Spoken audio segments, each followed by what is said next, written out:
Like and subscribe on the way in the door, my people. I hope you all are having a truly fantastic day today. So shout out to the Dreamers Pro. I just got done watching his video, and he was playing clips of Kobe Bryant talking about, basically saying that, hey, nobody could beat him one-on-one. And it's funny, just like Jordan said, hey, I don't think I lose other than maybe Kobe Bryant. Kobe Bryant, was saying that he couldn't lose in one-on-one. The only person that could beat him retired in 1998 in Chicago. So, I think that's kind of interesting that both of them had that perspective that in a one-on-one, the only person who could beat them was the other person, Michael Jordan and Kobe Bryant. Now, if I'm being honest, this is neither here nor there, but my take, when I heard Michael Jordan say it, to me, what I got from it is that if it was possible for anybody to beat him, that it would be Kobe Bryant.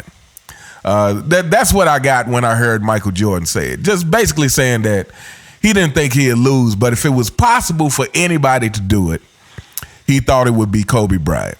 But anyway, this is not about Michael Jordan and Kobe Bryant. This is about LeBron James and Kobe Bryant. So apparently, Kobe, someone actually asked Kobe about playing LeBron one-on-one. Kobe stopped them before they even finished the question and was like, yeah, don't do that. Don't do that. That's not even a question.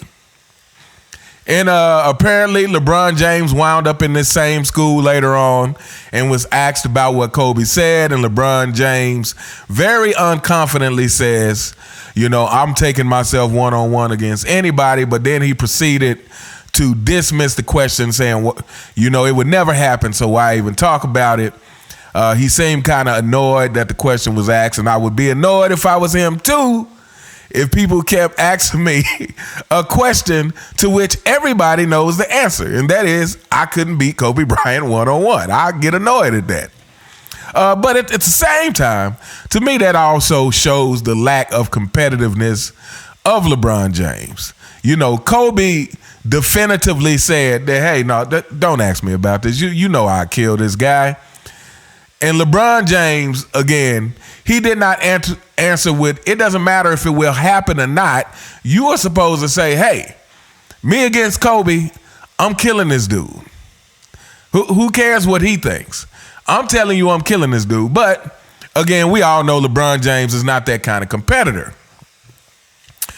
However, what it made me think about is this whole thing about basketball being a team sport.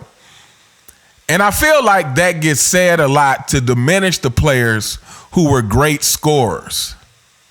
I feel like that is something that gets said to not only diminish the players who are great scorers, but it gets said a lot to diminish championships. So that when you bring up championships, you can say, well, hey, it's a team sport. So, you can't give this guy all the credit. And of course, basketball is a team sport, but however, basketball is also a one-on-one sport as well.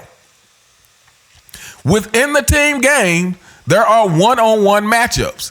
And players who normally have great one-on-one skills, that is going to be a plus factor when you're dealing with the one-on-one matchups. That's going to be a plus factor when you need a player who can create their own shot and score against a great defender, or vice versa. That's going to be a factor when you need a player who can be a defensive stopper on one particular matchup, who can hold his man better than anybody else. And to me, these are the kind of skills that really come from one-on-one players.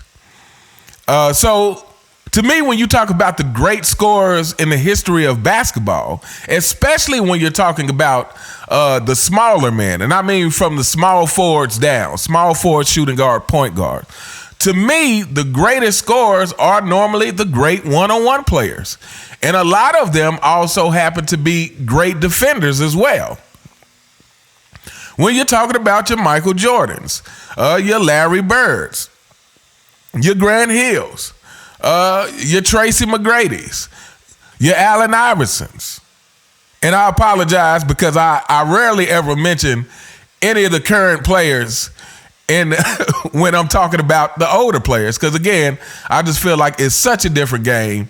It's such a different level of mental strength that we're dealing with when we're talking about the older players versus the new players, that I truly believe that despite the new players having more tricks, and because I think that's what I'm going to start calling it, is they don't have more skills. They just have more tricks.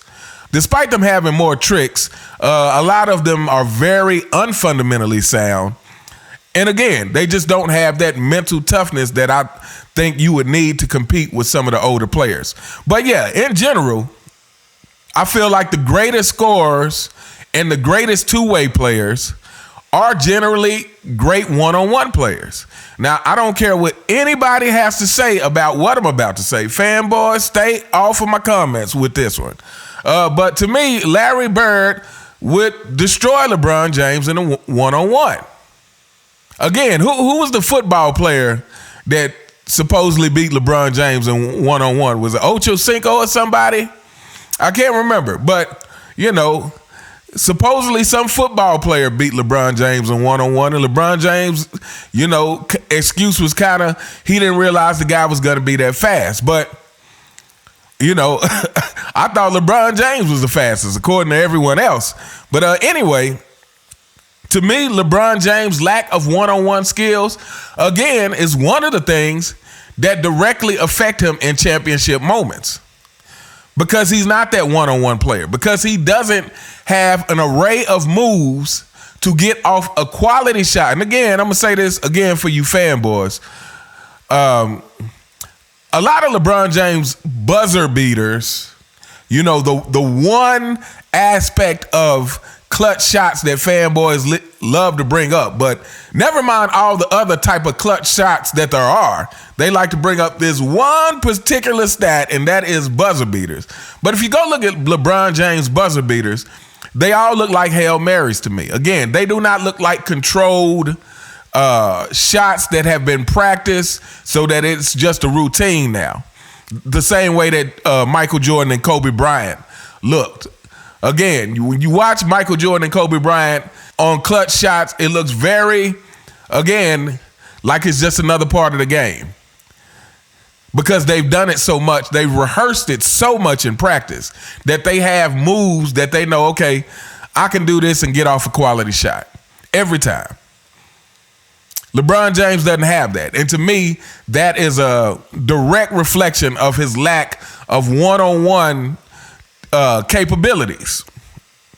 So yeah, this is a short video. Like I said, I just want to talk about this whole thing when people keep trying to dismiss the one-on-one aspect of basketball and just, I feel like people try to equate it to just a team sport. No, basketball is both a team sport and one-on-one sport as well.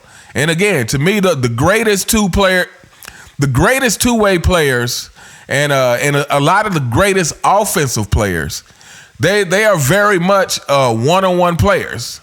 In a one-on-one matchup, you would be hard-pressed to beat them. At least most people would be hard-pressed to beat them, except other scorers of that caliber. But anyway, we're going to hold up here. Let me know what you guys think in the comments. Who do you think would win one-on-one between Michael Jordan and Kobe Bryant? Yeah, this is really not a question.